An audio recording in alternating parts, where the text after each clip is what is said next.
Hey everyone, and welcome to this special live edition of Mixed Martial Analysis, where we're gonna break down the UFC 228 card, which airs tonight at 10 p.m. and is headlined by Woodley versus Till. And some of you guys might be watching the Fight Pass prelims right now and saw that Jim Miller just picked up his first win, and I don't even know how long it's been. I know he's lost 4 in a row. Last time he won was 2016, so 2 years ago. And I had no idea he was battling Lyme disease or anything like that until he mentioned it when Joe interviewed him after the fight. So good for him to get back on track. That's also his 30th fight in the UFC. I think that's a record as well for most fights, right?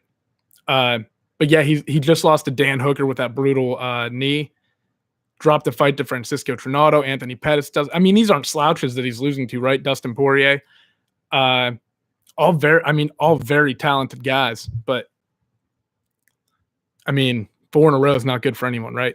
Like that, for most people, that's getting you kicked out of the UFC. So big win for him tonight to get back on track. He finished it in the first round, rear naked choke. So hats off to him. This is actually pretty good. You got some legends on here, right? Diego Sanchez is about to fight Craig White. But let's get into, I don't really know what to talk about news-wise. Nika Montano got stripped of her title, and it looks like Valentina Shevchenko is going to fight for the vacant title at the end of the year. I think Dana White said they want to book it before the end of the year, which probably makes sense, right? She hasn't defended it yet. She was a major underdog. Valentina is definitely worthy of fighting for that title, and they've got to move forward with that division because they just created it. Right? You got to have an active champion fighting in that division if you want to promote it at all. So, yeah, Valentina is, she was probably going to win the fight anyway, right? Just being completely fucking honest, I don't think Nika Montano had much of a chance. She was like 5-2 and beat Roxanne Modafferi. No offense to Roxanne, right? No disrespect, but she's not exactly Valentina Shevchenko. Valentina Shevchenko has lost to Amanda Nunes twice in competitive fights. Beat Holly Holm. She's a real fucking killer, right? So, and those are girls at 135. And some, like Holly Holm's a big girl for 135. She just fought at 145. So, Valentina's an animal. It'll be interesting to see who they let her fight for the title next. All right, let's hop into the main card tonight. First fight of the night is going to be Abdul Razak Al Hassan and Nico Price. And Nico Price is coming off that knockout win over Randy Brown, where he caught his foot behind his head and started dropping hammer fists on him and knocked him the fuck out. One of the more unique knockouts that I've ever seen. And they interview him after, and he just kind of said he was making shit up on the fly. He just saw it there and went for it. And I think Randy Brown was out after the first or second blow, and he just kept hammering the fuck away. I don't think the ref knew. And to be fair to the ref, that's a hard position to be in. You've probably never seen anyone get knocked out like that. And then Randy Brown's just laying there all fucking limp on top of this guy. And ref finally stepped in. But Nico Price is a tough guy, man. 12-1. His only loss was, I think, his UFC debut. I could be wrong about that. That might not fucking be right. But it was to Vicente Luque, and he got darshed. But he just looked a little confused in that fight. His jab, he kept trying to throw the jab out there, but getting stung, and he wasn't able to really implement anything or get anything going. He kept throwing the same punch over and over and over and over again. It just wasn't getting him anywhere. But then he rebounded and picked up a win over George Sullivan in January of this year. Sorry, my fucking dog's barking. Aries, quiet down. But he's back on, he's on a 2-fight win streak right now. And he's already fought twice this year. So this is going to be his 3rd fight. And it's against a guy, though, who's, super dangerous. This guy's got 9 wins, 1 loss, and all 9 of his wins have come by first-round KO. His only loss is to Omari Akhmedov. And that's a fight where it's weird, right? Because you're watching it, and you think that Abdul's better. You can kind of tell by watching him and the way he's moving. But Omari just, he kept landing the double leg over and over and over again. Abdul couldn't adjust to defend it, and it cost him. And then in the striking exchanges, you felt like Al Hassan, am I pronouncing his name right? I fucking hope so. But you felt like he had the advantage the whole time, right? But he just couldn't get, and every time he would land, Akhmedov would land with something else back. He was just surviving through pure grit and toughness and getting through that fight. And, you know, I mean, he's the only person who's ever made it out of the first round with this guy. So that's an impressive win for Akhmedov. But as far as the matchup goes, I think that I don't like the way that Nico Price looked when he fought Luque. I thought he was moving backwards a lot, and I thought he struggled a little bit while moving backwards. And I think that Al Hassan's pressure is just going to be too much. I think Nico will get out of the first round, but I have a hard time. I mean, it could go either way, right? Like Nico Price is definitely talented, and I've only seen these guys fight a few times, right? Relatively new to the UFC. I just think that Abdul's pressure is going to be too much for Nico Price to handle, and he's going to kind of wither under it, probably in the second round. I don't think it'll make it past the second, but we'll fucking see, right? It's fighting. Anything could happen. Yeah, and, well, with Nico Montano going out, they bump up what is one of the better fights on the card between Jimmy Rivera and John Dodson at 135 pounds because, I mean, Jimmy Rivera just got knocked out by Marlon Moraes in the first round within it was inside of, I want to say it was inside of 2 minutes. It might have even been inside a minute, but regardless, quickly, right? And before that, he was looking like he was going to be the next guy to challenge for the title. And, he's got wins over Thomas Almeida. The win over Uriah Faber, I think, is what really put him on the map. He's beat like Yuri Alcantara, I believe. But the Faber one really put him on the map. And because Faber's so fucking popular, right? When you fight him, your stock can't go anywhere but up. And, he looked good. And then he went out and beat Almeida, who's a dangerous striker. I mean, before he lost to Cody, he was tearing through a lot of guys, like looking like the next big thing at 135 pounds. But I don't want to say he just got caught, right? Because you got to credit Moraes for landing that kick. It was fucking impressive, but Rivera got fucking caught. And I would like to see that. I would like to get a little more data watching him fight Moraes to get a feel for how good he actually is. He didn't get a whole lot there. I mean, like I said, impressive for Moraes, but it doesn't give us a whole lot to go off of again. You know what I mean? But Dodson I think he's alternated wins and losses since he went up to 135, but nothing left for him there, right? He had fought Mighty Mouse 2 times and lost both of them. He had him in trouble in, I think, the first fight, but then, outclassed both times though, right? And it didn't look like there was going to be anyone to dethrone Demetrius, so you might as well move the fuck up. And like I said, I think he lost his first fight at 135, but then he got a win over Eddie Wineland, lost to Marlon Moraes. So these guys have mutual losses to the same guy. And then picked up a win over Pedro Munoz. And I didn't get a lot of time to go back and watch the fights and gather, give you guys a real educated opinion, but I'm just going with Jimmy Rivera, just off a gut feeling. I don't want to sit here. I can give you who won and lost, right? But I don't know. I just got a gut feeling Jimmy Rivera is going to win. Like I said, I don't think we got to see a lot of how good he really was again. I think he's better than that Moraes fight is going to show you. He got fucking caught. What are you going to do? Move on to the next one. And I think he picks up a win over Dodson. And also, Jimmy Rivera is like a thick, big guy. He's got a lot of power, and he keeps guys on the end of his punches extremely well for a little guy. I mean, he's when he was fighting Almeida, he was catching Almeida, who should have had the reach advantage on the end of all of his punches. He counters well. I think he might mix in some grappling tonight, get some takedowns. I think he'll have a size advantage over Dodson, and a pretty significant one. Dodson's really explosive though, right? And he's going to be fighting out of southpaw. Dodson's a lot like Tyron Woodley in the way that he can cover distance. He can make up for some of those reach disadvantages that he gets into because he's, like Eddie Wineland's a perfect example. Eddie Wineland was longer than him, but he just covers so much space and is so fast that he gets in and out of exchanges without really getting hit, and he's like a legit elite fighter. He's top 10 in the bantamweight division. And like I said, I'd be interested to see if now that Henry Cejudo took the belt from Demetrius Johnson, if John Dodson is willing to bump down. Because, the whole entire landscape down there has changed, right? Especially if they rematched and Henry Cejudo could defend it again. That's going to cement him. Demetrius isn't going to get a rematch anytime soon after, right? So, I don't know. I'm going with Rivera. And this could very well be, well, TJ just beat Cody. Cody's not going to fight again. Dominic Cruz is in there, but when's the last time he fucking fought, right? Jimmy Rivera could still end up fighting for the title if he wins this fight, especially if he can win it decisively. He's 21-2.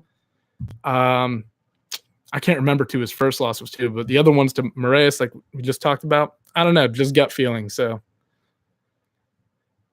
I don't know. Take it or leave it. Next, we have Zabit Magomed Sharipov. I hope I got that right. And Brandon Davis. And Zabit was originally supposed to fight Yair Rodriguez, which was a very competitive matchup and two of the most explosive, exciting. You know, they both throw all that fucking crazy spinning shit. Two of the most promising prospects at 145. I know Yair got smashed by Frankie, but Frankie's so experienced. That was such a tough fight for him to take. I think that was way too soon. And I mean, like, I don't think it's going to derail his career or anything. I just think that, like, Frankie Edgar is, like, upper echelon, right? Like, he's right below. He's kind of like a Uriah Faber in a sense, but, like, he's actually won a title, right? Like, Frankie Edgar is one of the greatest featherweights of all time. And he's never won a belt there. You know, he beats guys like Cub Swanson up. And anyway, let's get re-fucking focused, right? Talk about Zabit and Brandon Davis. Brandon Davis is a Tuesday Night Contender Series alum. I think Bokniak was his debut and he lost. Beat Steve Peterson, who was also on the Contender Series, and then lost to Enrique Barzola. So, I mean, this is a tough fight for him to step in and take on short notice. Zabit is no joke. He's got really, he's coached by Mark Henry, so you know his boxing is crisp.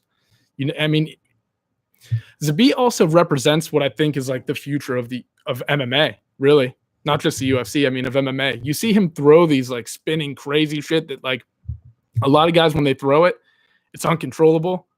And, he's more calculated. And I think that's I think we're going to start seeing styles like Yair and Zabit emerge more over the next 5 or 10 years. And then you got to figure out a way to deal with that, right? It's like, that's why MMA is cyclical, but constantly evolving. Zabit, on the other hand, is beaten up on Kyle Bokniak. I mean, in a good fight where Bokniak was just marching him down with pure toughness, but Zabit is just so fucking good. I mean, I haven't even looked at the odds on this one yet. But I'm guessing they're stacked pretty favorably in Zabit's favor. I'm taking Zabit on this one. I mean, kind of hard not to, right? He's 15-1. He's looked pretty much unstoppable since he stepped in. He's ranked number 15 right now, but Brandon Davis is 9-4. You know, he's got alternating wins and losses right now. I mean, he's good. Don't get me wrong. I think it's going to be an exciting fight. This might be your fight of the night because Davis's only way to beat him might be go out and like really give it to him. You know, like you got to turn this into a war a little bit, similar to what Bokniak did. And you kind of saw Zabit at the end of the third round slow down a little bit when Bokniak kept applying that pressure. So, I mean, Davis has a very complicated puzzle in front of him to solve, but he could pull it off. I'm going with Zabit. I don't think this fight's going to go the distance either. I think Zabit's going to get him out of there in probably like the second round. Take the first round, feel things out. Don't do anything dangerous. You're fighting a guy who, I mean, you're on short notice too. You're preparing for this guy with 2 weeks, a week, whatever it is. So you got to be careful too. Then I think once he gets his groove and his rhythm and he's got the timing down and, you know, he's got a good feel for how Davis is fighting, I think you'll see him go out and finish him in the second. Till Benwich says Till's gonna gorilla Woodley. Yeah, I mean we'll get there, but I think so too. I think Darren Till stylistically is a fucking terrible matchup for Tyron Woodley, especially if you go back and watch what Rory McDonald did to him. I mean, Rory McDonald might be one of the best welterweights in the world right now. And they fought. When did they fight? A couple years ago. And you know, Woodley has a tendency. Well, let's go through Andrade and Carolina real quick, and then we'll talk about the main event. So Andrade, 18-6, but what people don't realize is that Andrade, most of her losses, except for like one or two, I can't remember off the top of my head, but like only like one or two of her losses are in the 115-pound division. All the other ones have come at 135 pounds. I mean, she's been fighting girls and relatively successful too, right? I mean, she's got 18 wins now. Probably like 14 of those came at 135 pounds. So, I mean, she's used to fighting big girls, and now she's moved down. And granted, she lost to Joanna, but then she ran through Claudia Gadelha and then just beat up on Tecia Torres as well. I mean, she's very talented, and she applies relentless pressure. And I mean, Carolina's riding a 2-fight win streak right now as well. And she just beat Felice Herrig in a split decision, but she's got a lot. What makes me nervous about Carolina in this fight is she's lost to Claudia Gadelha already, right? And Gadelha and Andrade has very similar styles, except Andrade is more aggressive and Andrade has better cardio. I mean, we've already seen these two fight, and we've already seen how this plays out, you know? I mean, Andrade ran through Gadelha. She made it look easy. The first round was semi-competitive, but once she got going, I mean, she just doesn't let her foot off the gas. It's going to be so hard for, I mean, a lot of girls in that division to deal with Jessica Andrade. I'm taking her to win. I think it'll be a decision win. I don't think she'll get, well, I mean, Claudia strangled her in the first round. So, and Andrade is a good wrestler. So if she gets her down, I mean, she very well could finish the fight. But I think it's going to be more of like she's going to take her down, and it's going to be more of like a smashing type of win. You know what I mean? Like just grinding her out. I think this one goes the distance, but Andrade picks up a decisive win and probably propels her into a fight with Rose. I would imagine, right? Who else is going to fucking fight Rose? You know? This is the best. Joanna losing to Rose twice is the best thing that's happened to her career, because this fight pretty much guarantees her a title shot now. And a fight between her and Rose is extremely interesting because, I mean, Rose looked phenomenal against Joanna, but Andrade is a completely different type of matchup. So I've got Andrade, unanimous decision. Expect to see some 10-8s in there too. I mean, I think she's really going to put it on her. All right, and finally, we get to the main event between Tyron Woodley and Darren Till. And, oh, man, I go back and forth on these, right? But, like, I've got a gut feeling about Till, so I'm sticking with him. You know, he's a high-level striker. I think I saw somewhere that his kickboxing record is like 44-0 with 33 knockouts, right? So he's got a striking regimen. He's big for this weight class. I mean, he could realistically, he's probably borderline, definitely 185, might be able to fight at 205. I mean, he's a big boy, and he's cutting a lot of weight to get down to 170. And he brings a lot of power with him. His style's somewhat similar to Conor, right? And his stance and the way that he moves and the way that he slides out of the way it punches and counters with the left. I mean, he's got a cannon in his left hand. And I mean, he's really good at, he's very good at landing it. It's almost eerie, you know, and there's an air of greatness about him. Like when you watch like Conor McGregor fight, there's like, and Khabib fight, there's like an air of greatness about them. That's what you see with this guy. You really do. But he's fighting a guy in Tyron Woodley who, I mean, yes, his performances have been boring of late, but he's one of the best that's ever fought at 170 pounds. I mean, I'm not saying he's the best, but he's one of them, right? And he's got massive power in his right hand. And don't be surprised if he lands that on Till, because he landed it on Wonderboy, and Till and Wonderboy are kind of the same, kind of not, right? Like Wonderboy is more willing to give up ground, walk backwards, and be patient, whereas Till likes to march you down, but like control distance at the same time. So I don't. It's kind of similar, kind of not. But the point is that Woodley has shown that he can land that big shot on a guy with a very high pedigree in striking. So Tyron's always got the right hand in the toolbox, right? And he's got the wrestling too. And I think the key for Woodley to win this fight is that you got to beat up the lead leg of Darren Till, especially if you go back and watch Till fight Velichkovic. He beat up Till's lead leg pretty bad, and I think that'll negate a lot of the power. It'll keep Tyron Woodley's back off the fence, or off the cage rather. You know, I think, and Woodley's a good leg kicker. I mean, he's got powerful leg kicks. So if he can start landing that early and kind of alleviate some of that and march Till down a little bit, I think it's going to be a good fight for Woodley. But to be completely honest, I think Till's going to run through him. I think that he's going to overwhelm him. I think he's going to march him down. He's going to start hitting him with some shots. Woodley's going to counter with the right and miss, and then Till's just going to hop right back on him. And I think you're going to see him beat up on him for a couple rounds and knock him out in the third. I think he's just going to be overwhelming. I think the fight is going to be so similar to the Rory McDonald one. You know, I just think that he's like, when you watch it, like I said, there's something about him, and he's the next big thing at 170. I really believe that. Woodley can absolutely win this fight. You know, I mean, this is by no means an easy fight for Darren Till, but I think that especially if Till goes out and has a really good first round, you're going to see him get confident and start to really pour it onto Woodley. And if you look at McDonald, I mean, I know it was years ago, but when Woodley fought McDonald, he got gassed.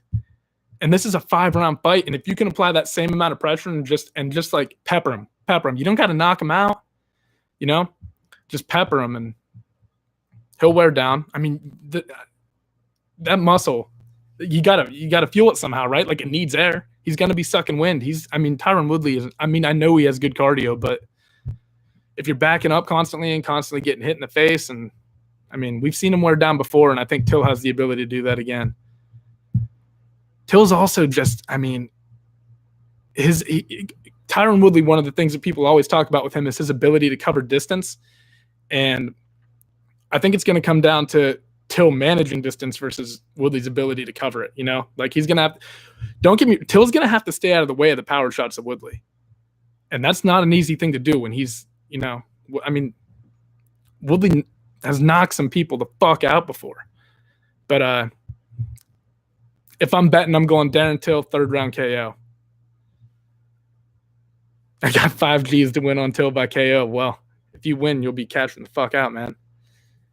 But all right, guys. I haven't done one of these in a long fucking time, and I just wanted to throw one out before the fights got started tonight. Sanchez I just missed the whole Sanchez fight because I was bullshitting. But that one's about to wrap up, and I'll probably roll one of these out after and do like a little, aftermath show or something. But thank you guys for tuning in, and have a good night. Bye.